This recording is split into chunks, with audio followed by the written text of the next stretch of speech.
शीर्षक एक रियल सपना जो मैंने देखा। रात का गहरा सन्नाटा था। मैं विकास अपने कमरे में पत्नी निभा के साथ बैठा था। हम दोनों हल्की फुल्की बातों में खोए थे। कभी पुरानी यादों की मिठास, कभी अधूरे ख्वाबों की कसक।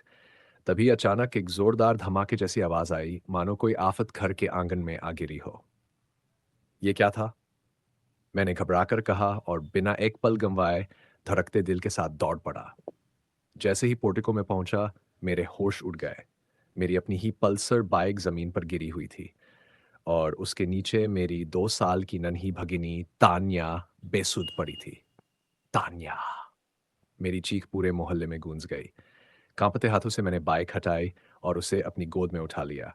उसका नन्हा सा चेहरा पीला पड़ चुका था, आंखें बंद थीं और सांसें बहुत धीमी हो गई थीं।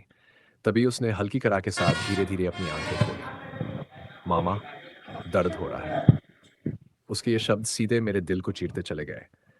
मेरी तान्या, जो मेरी मुस्कुराहट की वजह थी, आज मेरी गोद में दर्द से तड़प रही थी और मैं बिल्कुल बेबस था। मेरी आंखों से आंसू बह निकले। मैंने उसे सीने से भींचते हुए बस इतना कहा, मेरी भगिनी, काश ये दर्द मैं सह लेता, तुझे कुछ भी न होता। उसी समय मेरा छोटा भाई घनश्याम दौड़ता हुआ आया। उसने तान्या को देखा और घबराकर बोला, लगता है इसकी हड्डी टूट गई है, जल्दी हॉस्पिटल चलते हैं। मैंने आंसू पोंछते हुए कहा, तू बस गाड़ी चला घनश्याम, तान्या को मैं अपनी गोद से एक पल के लिए भी अलग नहीं करूंगा। हम गाड़ी में बैठे। तान्या मेरी गोद में थी, सिसकती हुई, दर्द से कराहती हुई।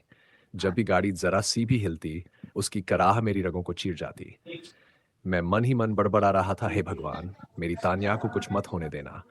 उसका सारा दर्द मुझे दे दो। मेरी जान ले लो, पर मेरी भगिनी को कुछ मत होना। और तभी अचानक मेरी नींद खुल गई। मैं बेगूसराय में था, घर से बहुत दूर। कमरे में सन्नाटा था, लेकिन मेरे भीतर एक तूफान मचा हुआ था। मैंने छत की ओर देखा, आंखें नम थीं। दिल से निकली एक दुआ थी, हे भगवान, मेरी तान्या को हमेशा सुरक्षित रखना, उसकी मुस्कान कभी ना बुझे, मेरी सबसे प्यारी भगिनी को जीवन भर सलामत रखना। लेखक विकास कुमार।